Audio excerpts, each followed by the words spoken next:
Hello my dear friends, this is Bandi Srinivasulu from My Physical Science Guru. In this video we are going to have a glance on Independence Day events and today's necessity in India. భారతదేశం మనకేమిచ్చింది అని కాదు, కోసం మనమేం చేశామనేది చాలా ముఖ్యం. ఈనాడు దేశాన్ని ప్రేమించడం అనేటువంటిది తగ్గిపోయింది. దేశాన్ని ప్రేమించడం అంటే ఏదో డొనేట్ చేయడమో లేకపోతే ఏదో చేయడం కాదు. ప్రతి వ్యక్తి తన విద్యుక్త ధర్మాన్ని నిర్వర్తిస్తే దేశం పురోగమిస్తుంది. ఈనాడు పక్కన బంగ్లాదేశ్ లో మరి మన ప్రధాని కూడా వచ్చేసారంటే అక్కడ ఉన్నటువంటి ప్రధాని అంటే మరి అధ్యక్షుని తర్వాత మరి ఆ దేశానికి అధినేత. మరి అలాంటి సందర్భంలో మరి వాళ్ళకు కూడా ఆశ్రయం ఇచ్చినటువంటిది మరి భారతదేశం.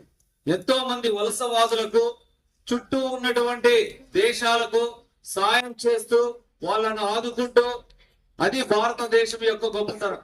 వీసా లేకుంటే అమెరికాకు పోలేం, అక్కడ పట్టుకొని ఎనికి పంపిస్తారు. ఈ స్వాతంత్రం గురించి మీకు ఎంత చెప్పినా తక్కువే. ఎందుకంటే ఆనాడు వాళ్ళ ప్రాణాల్ని సైతం త్యాగం చేసి మరి ఈ స్వతంత్రాన్ని మనకు తెచ్చిపెట్టారు. ఆ స్వతంత్రాన్ని మనం సద్వినియోగం చేసుకుంటున్నామా అని మనల్ని మనం ప్రశ్నించుకోవాలి. ఈనాటి బాలలే రేపటి భావి భారత పౌరులు. ఆ దిశగా మనం అడుగు వేస్తున్నామా? మనం భారత పౌరునిగా, దేశ నాయకునిగా, శాస్త్రవేత్తగా, ఒక డాక్టర్ గా, లాయర్ గా, మరి ఇలా అనేక వృత్తులలో రాణించడానికి పునాది ఎక్కడ పడుతుందంటే మరి స్కూల్ ఎడ్యుకేషన్, పాఠశాల విద్యలోనే జరుగుతుంది. ఇది జరగాలి అంటే విద్యతో పాటు వినయాన్ని పొందాలి, వినయాన్ని ప్రదర్శించాలి, దాన్ని మనం అలవర్చుకోవాలి. తర్వాత క్రమశిక్షణ. మరి మనకు స్కూల్లో అన్ని వసతులు ఉండడానికి ఇది మరి ఒక ప్రభుత్వ పాఠశాల, జిల్లా పరిషత్ ఉన్నత పాఠశాల. మన ఇలాంటి పాఠశాలలో మరి ఉచితంగా బ్యాగు, పుస్తకాలు, అన్ని రకాలైనటువంటి సౌకర్యాలు పొందుతున్నాం. మిడ్ డే మీల్స్, మంచి రుచికరమైన భోజనం. అయిన పక్షంతో అడుగులు వేయడం లేదు. ఎట్లా పడితే అట్లా క్రమశిక్షణ లేకుండా ఉండడము, తర్వాత స్కూల్లో సమస్యలు తీసుకొని రావడము, మన పిల్లలే ఆ విధంగా చేయడం. తర్వాత కాలంలో ఏమైపోతుంది, లక్ష్యానికి దూరంగా వెళ్ళి మళ్ళీ ఉన్నత స్థితికి వెళ్ళవలసినటువంటి మీరు, ఒక ఉద్యోగాన్ని పొందవలసిన మీరు మరి ఏమవుతారు అనేటువంటిది ఈ సందర్భంగా ప్రతి ఒక్కరూ మరి వాళ్ళని వాళ్ళు ఆత్మవిమర్శ చేసుకొని విచక్షణతో ముందుకు పోవాల. ఎందుకంటే భరతమాత గర్వించదగినటువంటి ముద్దు బిడ్డలు ఎందరో మహానుభావులు, అందరికీ వందనాలు. మరి భూమి గుండ్రంగా ఉంటుందని చెప్పినటువంటి వ్యక్తి మనవాడే. కానీ మనం ఎవరో చెప్పినారని చెప్పేసి మనం చదువుతాం. ఎక్కడ Ptolemy, heliocentric theory, Nicholas Copernicus, Aryabhata మరి చెప్పాడు.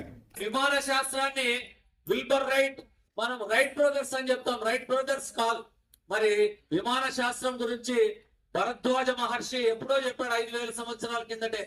మరి విద్యుత్ జనిస్తుందని చెప్పిన వ్యక్తి మన భారతీయుడే, అగస్త్య మహర్షి.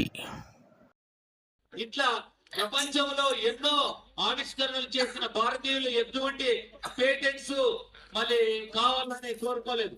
మరి ఇప్పుడున్నటువంటి ప్రపంచం ముందుకు పోతున్నటువంటి దాంట్లో నంబర్ 1 సాఫ్ట్వేర్ లో ప్రపంచంలోనే నంబర్ 1. వేరా భారత్ మహాన్. ఎక్కడికి పోయినా, అమెరికాలో అయినా, మరి ఆంధ్రప్రదేశ్ నుంచి, భారతదేశం నుంచి సాఫ్ట్వేర్ ఇంజనీర్స్ అంటే అంత క్వాలిటీ. కాబట్టి భారతదేశము మరి ప్రపంచానికి ఎంతో విలువైనటువంటి కానుకలు ఇచ్చింది.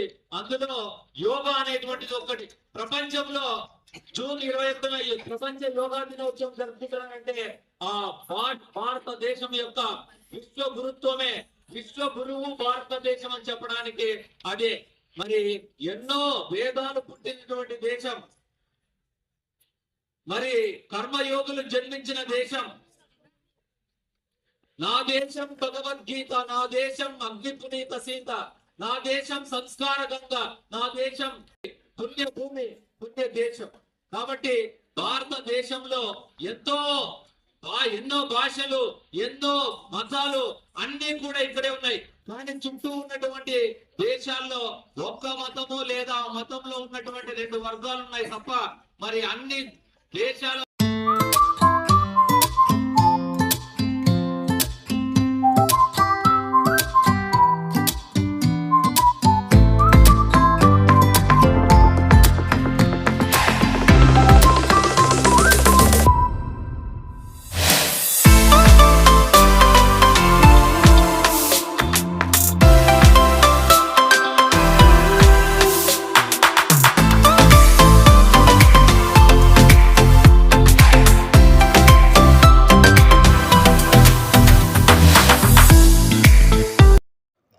లైక్ చేయండి, షేర్ చేయండి, సబ్స్క్రైబ్ చేయండి, కామెంట్ చేయండి. My physical science guru, this is Bandi Srinivasulu from my physical science guru, ZP school Amidyala, Uravakonda, Anantapuram. Thanks for watching.